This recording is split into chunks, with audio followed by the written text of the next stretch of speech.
Smeagol'un evinden herkese merhabalar. Tolkien evreninin ırklarını, Orta Dünya evreninin ırklarını tanıdığımız videolarımın ikincisine hoş geldiniz. Bu noktada yine belli başlı bazı ırklarla ilgili kısa bilgiler göreceğiz. Onların kim olduğunu, ne olduğunu az çok şöyle bir öğrendikten sonra videomuzu tamamlayacağız. Tabii bitecek mi hepsi burada? Hayır. Bu videoya da sığmayacaklar. Bir üçüncü video mutlaka yapacağız bu konuda. Sonuçta 50 senelik bir çalışmadan bahsediyoruz. Doğal olarak böyle 5-10 dakikada bitmemesi gayet normal. Bir satır haline geçtiğimiz ırklar olsa dahi totale baktığımızda rengarenk bir Tolkien evreni görüyoruz. O yüzden de hak ettiği değeri vererek işliyoruz. Lafı çok uzatmıyorum. Orta Dünya ırklarını tanıdığımız videolarımdan ikincisine hızlı bir başlangıç yapalım istiyorum. Videomuza Tolkien evreninin yine en çok tartışılan ırklarından biriyle başlıyoruz. Kartallar. Haklarında beklenti çok, dedikodu çok, her şey çok. Bilinmeyen, bilinen bir sürü şey var ama birçok tartışmaya ve Tolkien evreninin en efsane sorusuna konu olduklarını biliyoruz. Nedir? Throndor'un atası olduğu bir ırk. Gwaihir onun ailesinden geliyor. Genel olarak kartallar bunlar. Ne yaparlar? Sıkıştığınız anda gördüğümüz, algıladığımız şu ki sıkıştığınız anda size yardım ederler.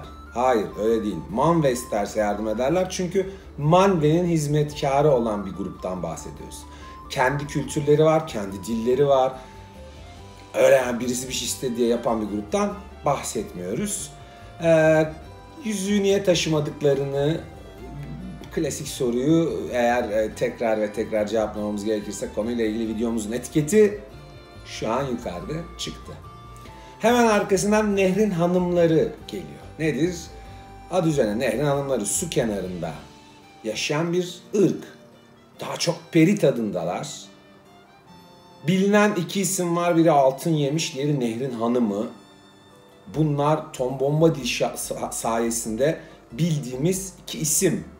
Onun dışında dediğim gibi peri olduklarını ve doğal olarak perilere dair çok güçleri olduğunu kabul ederek konuya devam ediyoruz. Hazır konu buradan giderken arkasından genellikle periler, genel olarak bir de periler diye bir grup var Tolkien dünyasında. Bunlar aslında çok karışık ve asıl hikayede çok fazla görmesek dahi Tolkien dünyasında başka hikayelerinde çok sık karşılaştığımız bir grup.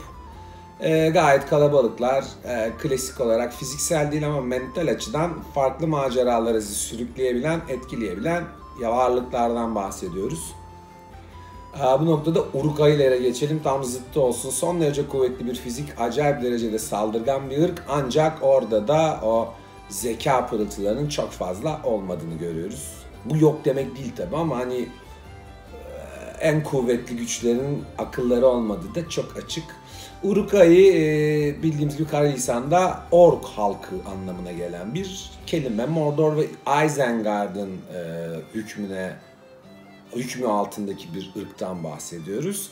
Birçok savaşa imza atabilecek derecede kuvvetli bir grup. Oldukça efektifler aslında. Ancak dediğim gibi konu düşünmeye gelince aynı başarı var mı? O biraz soru işareti. Hemen buradan Huorn'a geçiyorum. Huorn aslına bakarsanız Entlerin bir akrabası diyebileceğimiz bir gruptan bahsediyoruz. Duyguları var, hareket edebiliyorlar.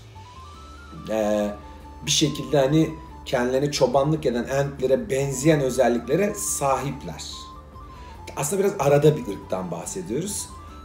Buradaki asıl nokta Huorn ırkı ortaya çıkarken Entlerden mi dönüşüyor, yoksa Entler o çobanlık yaptıkları ağaçları bir şekilde bu arada sıkışmış özellik olarak kalmış ırka mı döndürüyorlar, bir şekilde onları bu hale mi getiriyorlar? Bu noktada çok net bir bilgi yok, o yüzden kafamızdaki en büyük soru işareti bu. Örnek vermek gerekirse yaşlı adam Söğüt bir Huorn. Videoda oldukça yoğun bir şekilde perilerden gidiyoruz. Şimdiki ırk da bir peri ırkı. Kaukarellar dediğimiz bir grup. Bunlar perilerin Melkor versiyonu. Onun tarafından yine akılları karıştırılmış ve insanlarla elfler arasında casusluk yapıyor. Onların o birliğini bozmaya çalışan varlıklardan, bir ırktan bahsediyoruz. Bu noktada kötü tarafın perileri de diyebileceğimiz bir durum var. Tolkien evreninde Kayıp Öyküler kitabının ilk versiyonlarına sıkışmış bir ırktan bahsediyoruz. Daha sonrasında çok fazla kendileriyle ilgili bir bilgi yok. Ancak şöyle bir de rivayetimiz var. Tevillo'nun bu gruptan olduğu varsayımı mevcut. Bilemiyorum, hani okuyup sizin yorumunuz nedir ona göre size bıraktığım bir konu bu. Hemen arkasından trollere geçiyoruz. Biraz yine bir küçük bir büyük gidiyor olay. Troller nedir? Minimum 3 metre, maksimum 15 metrelik devasa bazı arkadaşlardan bahsediyoruz. Ne yapıyorlar? Son derece iri bir grup. Bunlar da genel olarak çok büyük bir zeka düzeyine sahip değiller ama bunlar da fiziksel olarak birçok şeyin, birçok kapışmanın, savaşın sonucunu değiştirebilecek sadık hizmetkarlar. Bence etkili. Uruk-hai diyoruz, işte troll diyoruz. Aslına bakarsan fiziksel olarak üstünlüğü sağlıyoruz. Basketbol takımı gibiler. Birinci çağ öncesinde yine Melkor yaratıyor. Melkor bu işte duayen zaten ve trolleri ortaya çıkartıyor. Güneş ışığında yalnız bir sıkıntı var. Güneş ışığında taşlaşıyorlar. Ve öfke savaşında birçoğu bunların Balroglar gibi öldürülüyor. Kurtulanlar Sauron'un, zaten Sauron olayı devam ettirdiği için Sauron'un emrine giriyorlar. Sauron daha sonrasında bunlardan Olok-hai denen bir grup oluşturuyor. Bunlar güneşten etkilenmiyorlar. Öyle taşa dönme gibi bir durum yok. Ve diğerlerine göre biraz daha zeki varlıklar. Göreceli tabi, hani zeki deyince bir elf zekasında değil tabi ama bir önceki atalarına, bir önceki versiyona göre baktığımızda gayet kullanılabilir durumdalar. Bu şekilde Sauron elindeki bu gücü geliştiriyor aslına bakarsanız. Birçok türü var kendilerinin. Norse mitolojisinde çok net olarak var. Hatta günümüz Norveç'inde halen troller halk folklorunun bir parçası. Nedir? İşte kar trolü var, mağara trolü var, tepe trolü var, yarı troller var. Dediğim gibi Olok-hai'ler, Sauron'un yarattığı grup var. İki kafalı troller var, taş trolleri var. Bayağı yoğun bir troll grubu var aslında. Birçok klandan oluşuyorlar. Biraz evvelki noktaya bir virgül koymak isterim. Norveç'te evet şu anki günlük halk folklorunda troll diye bir şey var ama onun orta dünya trolleriyle görüntü itibariyle çok bir benzerliği olmadığını da belirtmekte fayda var.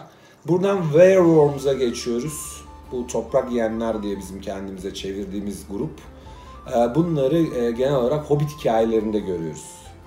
Bunlar Hobbitlerin son çöl dedikleri bir bölgede yaşıyor ve Hobbitler bu bölgeyi doğunun doğusunda diye adlandırıyorlar. Doğal olarak çok iri varlıklardan bahsediyoruz ancak kültürleri hakkında çok acayip detaylar verilmiyor Tolkien tarafından. Kendilerini Hobbit üçlemesinin 5 ordunun savaşı filminde görüyoruz. Azog ordusunu Erebor'un önüne onlar sayesinde hızlı bir şekilde ve görünmeden getiriyor. Film versiyonunda çok efektif bir şekilde görüyoruz. Hayal gücümüzü besleyen bir prezentasyonları var. Evet, videomuzun kapanış bölümüne geldik. Burada 4 tane ırktan bahsedeceğiz. Ve böylece ikinci bölümü de tamamlamış olacağız. İlk ırkımız, son kapanış bölümündeki ilk ırkımız Lintips.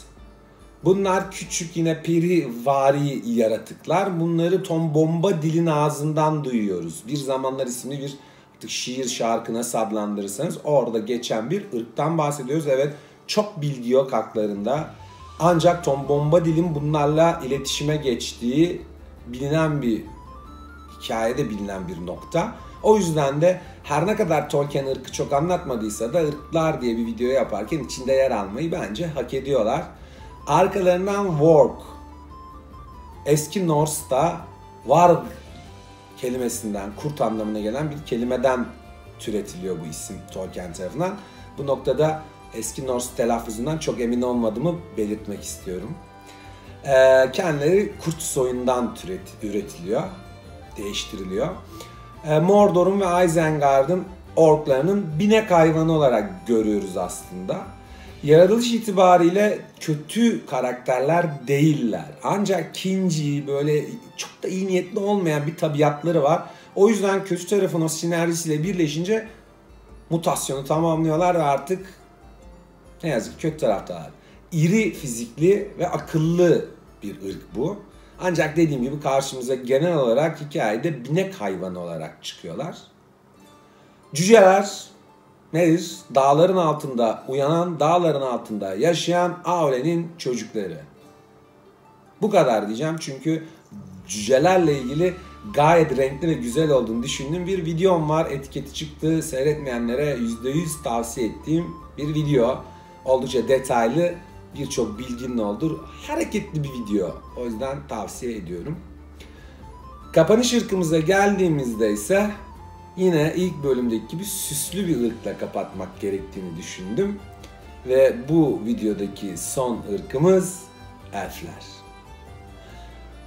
Günlük hayatımızdaki sosyal kültürün içine o kadar çok adapte olmuş bir gruptan bahsediyoruz ki oyunlarda elf isimleriyle gördüğümüz oyuncular, işte herhangi bir böyle kendinize mail adresi alacağınızda bir yerde bir takma isim kullanmanız gerektiğinde her an karşınıza çıkabilecek bir ırk. Onların esintileri şu anda bile hayatımızın büyük bir bölümünde aslına bakarsanız mevcut. Özellikle bu fantastik dünya ile alakalı karakterler, insanlar %100 kullanıyorlar bu isimlerin birçoğunu. Elfçe konuşanlar var, işte elf hayranlı olanlar var, birçok cosplay'e elf şekline gidenler mevcut. Bu derece popülaritesi olan oldukça yayılmış bir ırktan bahsediyoruz. Kendileri biliyorsunuz ilk doğanlar, ilk uyandırılanlar. Ay ve güneş yokken uyanıyorlar ve de. Aslına bakarsanız Tolkien evreninin yıldız oyuncusu bu grup. Oldukça özel yeteneklerle donatılmış, güzellik bahşedilmiş bir ırktan bahsediyoruz. Üzüntüleri de sevinçleri de güzel. Oturdukları yerler, silahları, kıyafetleri, görüntüleri her şeyle parlak güzel bir ırktan bahsediyoruz. Zaten Tolkien evreninin iki tane ayrıcalıklı ırkı var. Biri insanlar, bir diğeri de elfler. Ama bu noktada baktığımız zaman aslına bakarsanız şöyle söylenebilir, o ikilinin arasında da elfler bir tık öndeler. Yani biraz daha böyle torpilli bir gruptan bahsediyoruz. Sonuçta biliyoruz ki herhangi bir silahla yaralanmak veya hayat keyiflerinin solmasıyla ölüyorlar. Yoksa hayat çizgileri gidebildiği kadar gidiyor. Kendileri vazgeçebiliyorlar istiyorsa. Ölümlü hale gelebiliyor. İşte yarı elf, yarı insan. Birçok kombinasyonlar var ama eğer orijinal formata sadık kalırlarsa yolculuk gittiği yere kadar gidiyor. Orta Dünya'nın yani özgür ırkları dediğimiz o insan elf ırklarının elfler gerçekten aslında birçok noktada ön plandalar. Ciddi bir profesyonellikleri var, ciddi özellikler bahşedilmiş hastalıklardan mesela etkilenmiyorlar. Bence güzel bir özellik. Uzunlar. Fiziksel güzellikler zaten çok üzerinde tartışmaya gerek duyulmayacak derece net Tolkien dünyasında. Aslında elf kavramı bu fantastik dünyaya girdiği şekilde hep bu güzel varlıklardan oluşmuyor biliyorsunuz. Başlangıçta diğer hikayelerde aslında elfler bu kadar güzel varlıklar değiller. Veya Tolkien evrenindeki tasvirleri %100 hani diğer hikayelerle örtüşmüyor ama bizim tabi baz alacağımız doğal olarak Tolkien. Bu güzel ırkın ayrıca Tolkien tarafından verilmiş bir ismi var, Yıldızların Halkı diyor. Bence harika bir isim, o kadar yerinde, o kadar güzel olmuş ki bu videoyu kapatırken anlatılan ırklar arasında gerçekten bu kadar iyi anlatılabilecek tek ırk. O yüzden de en sonda en parlaklar grubunda yer aldı. Evet, buradaki son ırkımız elflerdi. 3. bölümde buluşmak üzere. Orada da yine belli başlı bazı ırkları inceleyeceğiz. Bu videomuzun sonuna geldik. Bir sonraki videoda görüşmek üzere. Smeagol'ın eviyle kalın. Kanalıma üye olun. Videolarımı beğenin. Yorumlarla videoların altını şenlendirin. Kendinize iyi bakın. Smeagol'ın evinden hepinize hoşça kalın diyorum.